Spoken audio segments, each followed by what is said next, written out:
Hi friends, ഞാൻ ടോമി കുര്യപ്പള്ളി. ഇത് നമ്മുടെ കോട്ടപ്പുറം മാർക്കറ്റിനോട് ചേർന്ന് ഒരു അണ്ണൻ നടത്തുന്ന ചായക്കടയാണ്, തട്ടുകട. അണ്ണൻ്റെ ഒരു 75 വയസ്സായ അമ്മയാണ് ഇതെല്ലാം ഉണ്ടാക്കുന്നത്. അപ്പോൾ ഞാൻ അവിടെ ചെല്ലാറുണ്ട്, എപ്പോഴും കാപ്പിയെ കുടിക്കാറുണ്ട്. അണ്ണനോട് ഭയങ്കര തിരക്കാണ്, ഏത് നേരം തിരക്കാണ്. ഒരു തിരക്കാണെന്ന് ഞാൻ എപ്പോഴും വിചാരിക്കും ഒരു വീഡിയോ എടുത്ത് അങ്ങനെയാണ് വീഡിയോ എടുക്കണം. ഇഷ്ടംപോലെ ആൾക്കാരാണ് വന്ന് ഭക്ഷണം കഴിക്കുന്നത്. അതാ പല സ്ഥലത്തു നിന്നുള്ള ആൾക്കാരും വന്ന് കഴിക്കും. അപ്പോൾ ഈ വീഡിയോ നമുക്ക് ആ തിരക്കൊക്കെ ഒന്ന് കാണാം. അങ്ങനെ വീഡിയോ ഇഷ്ടമായാലും ഷെയർ ചെയ്യുക, ലൈക്ക് ചെയ്യുക, സബ്സ്ക്രൈബ് ചെയ്യുക. Okay, thank you.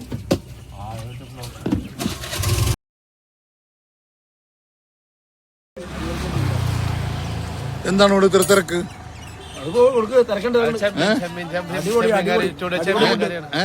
അടിപൊളി ഫുഡ്. 100 ചെമ്മീനും ചക്കക്കുരു അരച്ചു വെച്ചാണ് കഴിച്ചവിടുന്ന് പോവാ. പക്കാ ഫുഡ്, പക്കാ ഫുഡ്. അണ്ണാ അണ്ണാ ഞാനേ ചായക്കാരാണ്, പാട്ടുകാരാണ്. മാമനയമ്പിളി പറയും. ഞാൻ ഇവിടെ വന്നപ്പോൾ കഴിച്ചപ്പോൾ എനിക്ക് ഭയങ്കര ഇഷ്ടമായി. 2 ദിവസമായി കഴിക്കണ, സ്ഥിരമായിട്ട് കഴിക്കണില്ലേ? അങ്ങനത്തെ സ്ഥിരം ഫുഡ്, പക്കാ ഫുഡ്. ഇവിടുത്തെ വരണം, എവിടെയും പോകരുത്. ഇവിടെ തന്നെ വരുവുള്ളൂ അല്ലേ?